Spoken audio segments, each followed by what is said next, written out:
watu ya Nduthi, ile vitu nilikuja kuambia ya mvae vitu za ndani zikuwa decent, ni Nas alikuwa amenituma, na sasa niko na Nas. Nataka waambie aje, unajua niliwaambia mkachukulia hizo vitu ni kama si serious.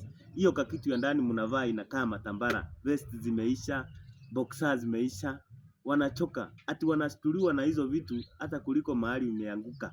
Sasa nataka awaambie yeye mwenyewe ndio mchukulie hizo vitu zikuwa serious, waeleze. Na ni ukweli. By the way, vitu zenye mnavaa zinafanya hata mtu kwanza ashiko na buto, unashangaa uanzie wapi, umalizie wapi. Jua hizo hata unashangaa kwenye hata ushtulii na kwenye umegongwa, unashtulia na kwenye vitu zenye umevaa. Na nyinyi mademu watu wa bike, bwana akitoka, mabwana zenu makitoka kwa nyumba, si at least muangalie tu vizuri. Kwanza kwanza siku hizi nimeshtuka.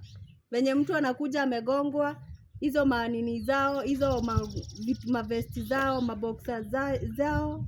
So tuangaliliwe hizo vitu za tunafaa. At least muangaliliwe hizo. Mtu kwanza hata kugongwa sio shida. Kugongwa hata sio shida. Kama ile vitu tunafaa. Hapana. Vitu matambara. Matambara.